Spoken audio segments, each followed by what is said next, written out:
that I need to look to this higher power or some sort of greatness or craziness even that I have in my mind in order to go out there and perform and win a fight, and when he's sitting here going, you really think I'm afraid of you? You really think I'm afraid of you? And I'm like, oh man, I know you gotta be a little bit scared, buddy.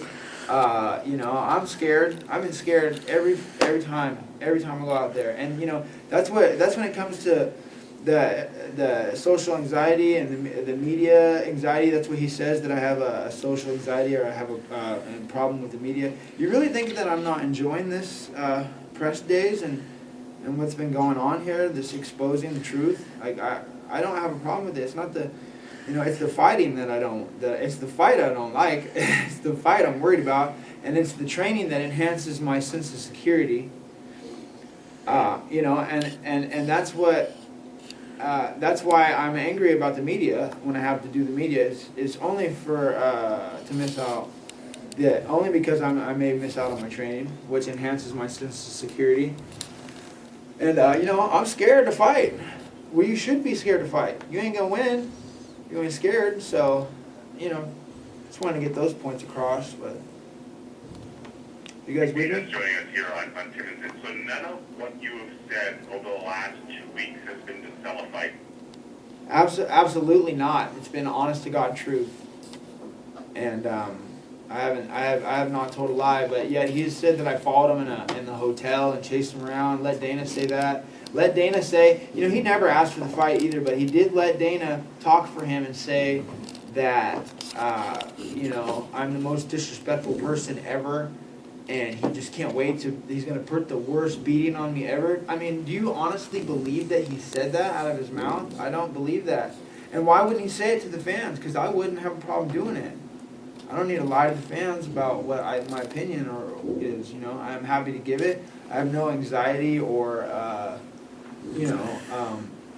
there's nothing in me that worries about expressing myself in front of a camera or in front of people, especially when we're dealing with, what I do every day and what I know about, and that, when it comes to martial arts. And I think that people should understand where I'm coming from, and especially the fans. George over here, he calls me an uneducated fool. And I say, hey, man, I hate to talk bad towards the fans. I never, but, if anybody's the uneducated fools out there, it's you that are eating up all this bullshit, buying right into it.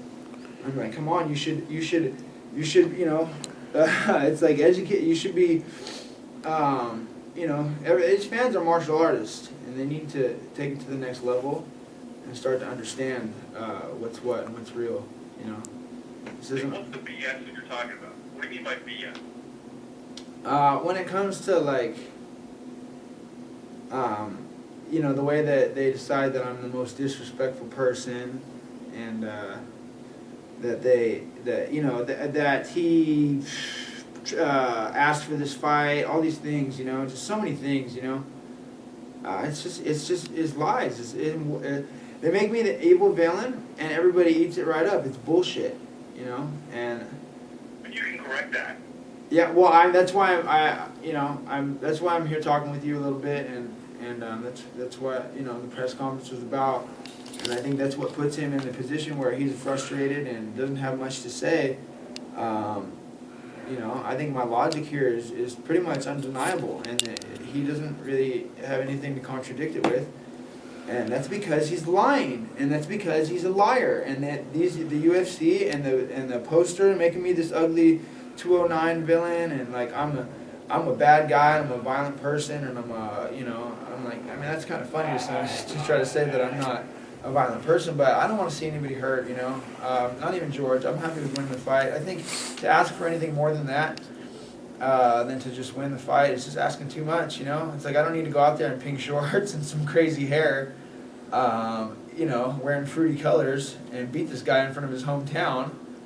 I think that'd be asking way too much. I've had guys do that with me. And like I said before, man, all these fans, you know, they think like I don't even deserve to be here on the top 10, and you know, I'm like, hey, you would have got knocked out, bro. You would have got knocked out by this guy and that guy, all those guys that he was getting knocked out by grapplers, by no offense, Matt Sarah's a good friend of mine. He's a good puncher too, but you know. It's just like I was the one out there fighting the hitters. I was the one out there fighting all the hitters, all the violent people with bad intentions that weren't just looking to try and win a round. I had to fight those guys, and I had to deal with the anxiety, worry every day. I had to deal with my face being split open, even when I win the fights. I get beat up more when I win than when I lose. You see what I mean? Because like these guys hold me, they don't fight me. They get beat up and then they win. So, in my opinion, there's something wrong with this sport right now. And if the fans were educated enough to understand, then they would know that I'm not in the wrong here, and that in the future, I think that there needs to be some new promotions, or maybe the UFC needs to work with to work something out with this the way that it goes here. I just don't agree with a lot of things the way it works. I mean, Nick, martial arts aside and the art aside. There are some who would look at you personally from a business standpoint and say you're not that cooperative. Now you've done everything today and whatnot, but that's fine. But they're also do everything they can in their power to create these problems for me. And I'm not crazy. I'm not delusional. I'm not playing the victim card. People love to say that all I do is play the victim card. When this sort of thing happens, I say it's a coincidence. I lost all those fights, and then those guys got beat up, and then I play the victim card, so that's like a regular thing for me. But they had me in here at 12 o'clock. Why not bring me in on a Monday or a Sunday? I would have been ready for all these things. Nobody worked with me and told me what I was going to be doing, that I was going to have a press conference in the morning. I figure I'm going to get in at 4 o'clock like I always do. And yeah, 4 o'clock, and I'll be done with my stuff in time to get a workout and get back to my hotel room by at least 2 o'clock. I made it back to my hotel room after getting the sweat out and a little detox from the water I was holding from the airplane. It must have been 4 in the morning. I would have got 2 hours of sleep and then went for an open workout. That would have I would have just wrecked my athleticism. I wasn't going to tap into my energy, and it's as if they want me to do that. So when I feel like, something's going to be risking my health in the future, and none of this is going to enhance my sense of security, I'm going to show up for the fight. There's no doubt about that. I never miss no fight. There's 2 questions that I got for you. One of them is, do you think Dana White and UFC want you to lose this fight? I would imagine that they do. I think the U.S. wants me to lose this fight, especially after what they've been marketed. And it's not their fault. It's not their fault that they are educated, okay? But they're educated on what's been marketed to them, just like any company does. Just like any foods, they market, they advertise, and there's a certain amount of money that goes out to make sure that this money does its job, to make sure that this job gets done. And you better believe it's going to work. That's why there's fat people. That's why there's fat people, because guess what? They ate it right up, and it was bullshit, and it was poison. And people need to, they need to start to learn and understand market and advertisement, because that's what I learned from this sport. That's what this sport's taught me. Like, I've been making this point about Rich Franklin. I'm sure he's a nice guy, he's a great guy, but I know he's a school teacher. Look what happens when he goes in there and fights Anderson Silva. He was way behind there. But they marketed him as the best fighter, as the best fighter in the world. And, they said, yeah, they marketed that and people believed it. They ate it right up. They bet on him. After I make these points to you, none of my students and people around me are going to bet on Rich Franklin versus Anderson Silva. The only other question that I just want to make sure that we got in before we let you go, is TNT got upset today at the press conference because he's been out of line, he's lying, he can't fix what he did. He's trying to say that this was an old interview that he did when we all know that it wasn't. I just watched the interview last night, but I remember remember reasons why that was just not a different interview. It was the same interview. So it was a new interview. We're talking about you today basically insinuating, and when you're talking about grappling and running and scoring in MMA, right? You said a big guy on steroids holding you down. It was pretty obvious what the insinuation. Yeah, we're geared. The sport right now is geared towards that guy winning. Is geared towards any of these guys winning. So what I'm saying. You were saying George is on roll. Oh sure, yeah, I believe that he's on plenty of steroids. I don't think they test around here either. I doubt I'll be tested as well. I don't care what they're saying or marketing to the media. I don't think either of us are going to be tested. And if so, he's probably got a bottle of piss in his pocket. You know, I doubt they're standing over him, you know, making sure he's not on steroids. You know. So you're suggesting that the face of the franchise is on steroids and that Dana White would be complicit with that? Sure, why not? Lance Armstrong is on steroids.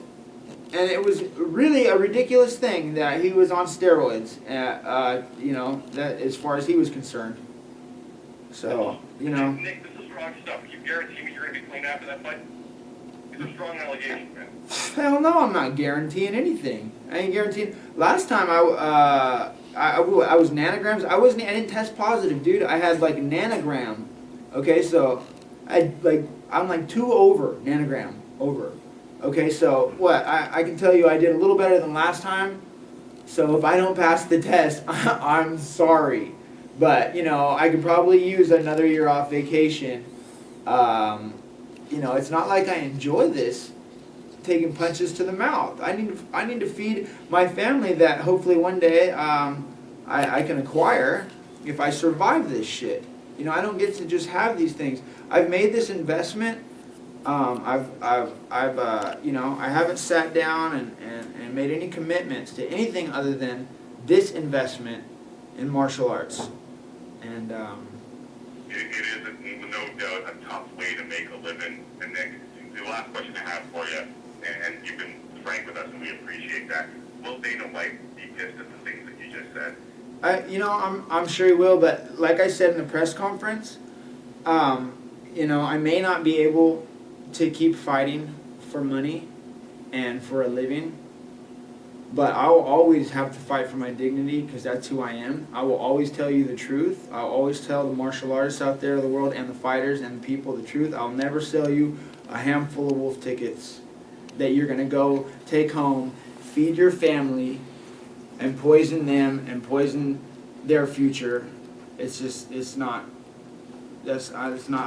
morally, it's just not me. You know, so.